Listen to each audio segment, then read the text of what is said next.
Alex. How are you? I'm fine. How are you? Very well. So, what can you tell us about the latest discovery?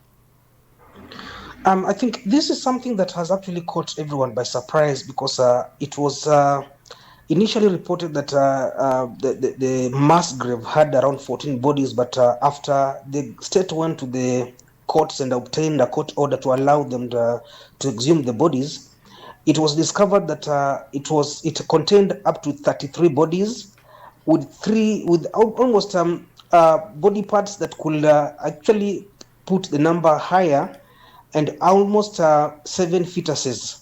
And when this was investigated, it was discovered that the bodies were from a different district's county hospital, which had a keen rather tried to dispose of the bodies that had been unclaimed for quite a while. But the interesting aspect of it is that some human rights organizations are claiming that the bodies showed marks or rather symbols of torture. And then there is also the unidentified number of other people, because still it is not yet known how many body parts have been linked to the number of people who could have been killed or lay unclaimed in the morgue for quite a while.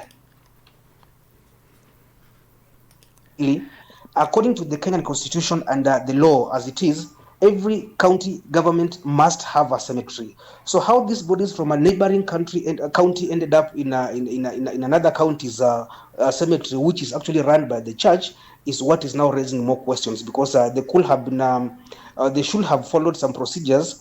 And as per the constitution, for the bodies to be disposed of which are unclaimed, there should be a court process, and which should be followed by a 14-day notice to allow the disposal of the bodies, and this wasn't followed clearly. Now, two grave diggers have reportedly said that a white Land Cruiser brought the bodies to the site on the night of March 20th and that they were buried immediately. What else have they said? Have they said anything else? They have not said anything more beyond that, but it is now being alleged that the two Land Cruisers belonged to the neighboring county government. It's called Nyamira County, whose officials had arrived there to seek consent from the Kericho County government's cemetery attendant.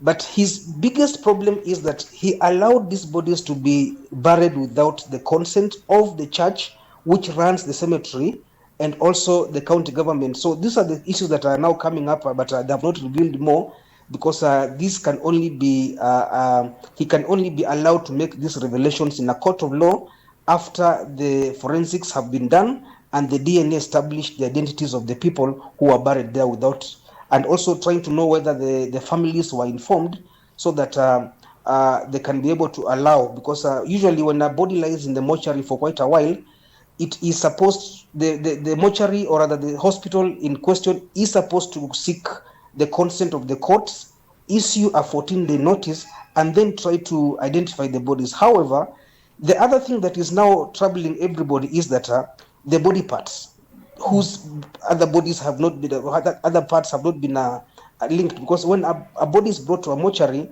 it is supposed to be identified beforehand if it is full or not. So that manifest is not yet clear, telling us whose bodies they belong to, like the four arms, the four limbs, and the four hands, and also the skulls, the two skulls that were found as part of the buried bodies. So it is a very complicated situation that needs time to be able to unravel, so that we can know who the bodies belonged to, who brought them to the initial hospital, that's Nyamira County Government Hospital, referral hospital, and how they ended up in this other neighboring county, which is now Kericho County government's hands, so that we can now be able to tell who did what and how did they do it, and which laws were not followed. So the cemetery caretaker and the other suspect that's been detained, when should they be appearing in court? They have already appeared in court, but they were just there for the mention of the case. But once the forensics are done and everything else is done, now the hearing is what is now going to reveal more. Remember that we still have an unsolved case over in the coast of Kenya, where over 400 bodies were found in mass graves in Shakahola, but still the government seems to be struggling to know how it ended up there, because that was linked to a cult. But this is a case of medical negligence that could be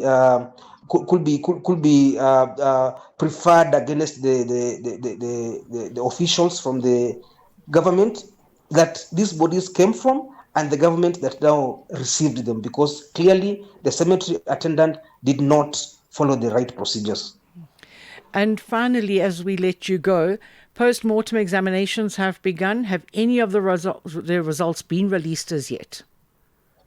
No, we're expecting updates this afternoon from the pathologist, and this will now tell us if the people whose bodies were found in the grave were either tortured or not, and then if they belonged to the age differences and also the fetuses, so that we can know how they ended up there. Because clearly, if it could also be linked to a case of illegal abortion in that county, and also who could be behind it. It's going to be a wider net that is going to catch so many people involved, and those who could be, who should have been in the know, and who should have taken the right steps. Alex, thank you so much for that update. And that was our correspondent in Kenya, Alex Kairie. Africa, voici Abedi. Oui, c'est moi. Abedi est un passionné